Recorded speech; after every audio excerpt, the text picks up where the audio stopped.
Hello friends, எல்லாருக்கும் வணக்கம். இன்னைக்கு ஸ்பெஷல் பிளைன் பிரியாணி. காய்கறிகள், அசைவம் இதெல்லாம் சாப்பிட விரும்பாதவங்களுக்கு இந்த பிரியாணி ரொம்ப பிடிக்கும்னு நினைக்கிறேன்.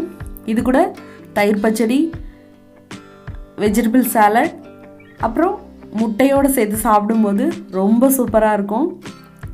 இதை பிடிக்காதவங்க யாருமே இருக்க முடியாதுன்னு நான் நம்புகிறேன். வாங்கப்போ இதை எப்படி பண்ணலான்னு பார்க்கலாம். அதுக்கு முன்னாடி நம்மளோட சேனலை சப்ஸ்கிரைப் பண்ணாமல் பார்த்துட்ருக்கீங்கன்னா கண்டிப்பாக சப்ஸ்கிரைப் பண்ணுங்கள். பக்கத்தில் உள்ள பெல் ஐக்கானை ப்ரெஸ் பண்ணுங்கள். அதில் ஆளுங்கிற ஆப்ஷனை கிளிக் பண்ணிங்கன்னா என்னோடய எல்லா வீடியோஸும் நீங்கள் பார்க்க முடியும்.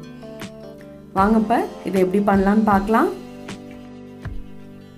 இந்த பிளைன் பிரியாணிக்கு நம்ம வீட்டில் எப்பவும் சமைக்கிற சாப்பாட்டு அரிசி தான் 2 தடவை கழுவிட்டு 20 நிமிஷம் ஊற வச்சுருக்கேன். குக்கர் சூடு பண்ணிவிட்டு 3 டேபிள் ஸ்பூன் நல்லெண்ணெய் விட்டுருக்கேன். 1 இன்ச் அளவு 2 பட்டை, 3 பிரியாணி இலை, 3 ஏலக்காய். இதை பொரிய விட்டுக்கலாம். இது பொரிஞ்சிருச்சு. இது கூட 2 மீடியம் சைஸ் வெங்காயம் இலையிலையாக வெட்டி வச்சுருக்கேன், சேர்த்து வணக்கிக்கலாம். வெங்காயம் பொன்னிறமாக ஆகிற வரைக்கும் வணக்கிக்கணும். அதுதான் இந்த பிளைன் பிரியாணிக்கு டேஸ்ட்டு. இப்போ வெங்காயம் பொன்னிறம் ஆயிடுச்சு. 1/2 கிலோ தக்காளி வெட்டி வச்சுருக்கேன், இது கூட சேர்த்து வணக்கிக்கலாம்.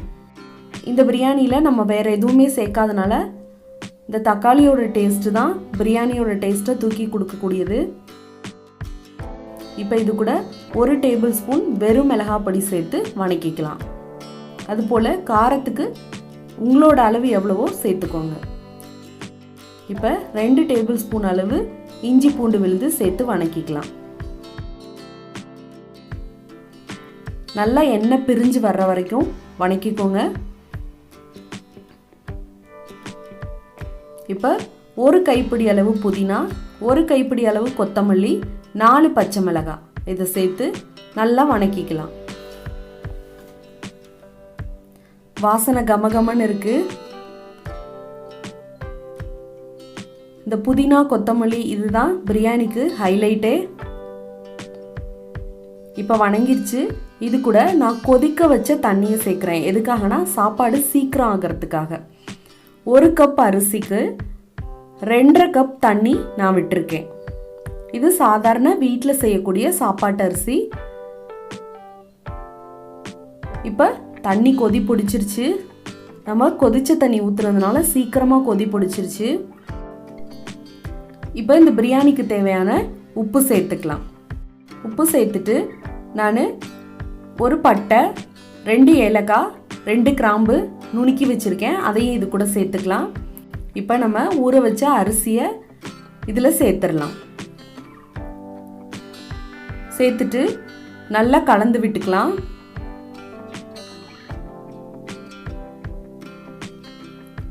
கலந்தாச்சு.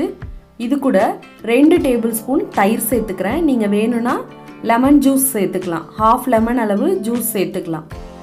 இப்போ இதை நல்லா கலந்து விட்டுட்டு நீங்கள் உப்பு செக் பண்ணிக்கோங்க ஒரு டைமு. இது கூட 1 டேபிள் ஸ்பூன் அளவு நெய் சேர்த்துக்கிறேன். சேர்த்துட்டு நல்லா கலந்து விட்டுக்கலாம். இப்போ கொதி பிடிச்சிருச்சு. லாஸ்ட்டாக கொஞ்சமாக கொத்தமல்லி தழை தூவி மிக்ஸ் பண்ணிக்கலாம். இப்போயே அரிசி வந்துட்டு அரைப்பதம் வெந்துருச்சு. இந்த டைமில் மூடி போட்டு ஸ்டீம் வர வரைக்கும் வெயிட் பண்ணலாம். இப்போ ஸ்டீம் வந்துருச்சு. வெயிட் போட்டு 2 விசில் ஹை ஃப்ளேமில் விட்டு ஸ்டவ் ஆஃப் பண்ணிக்கலாம். ஸ்டவ் ஆஃப் பண்ணதுக்கப்புறம் ஒரு 10 மினிட்ஸ் ப்ரெஷர் கண்ட்ரோல் ஆகிற வரைக்கும் வெயிட் பண்ணுங்கள். அதுக்கப்புறம் ஓப்பன் பண்ணி பார்க்கலாம். இப்போ ப்ரெஷர் கண்ட்ரோல் ஆயிடுச்சு.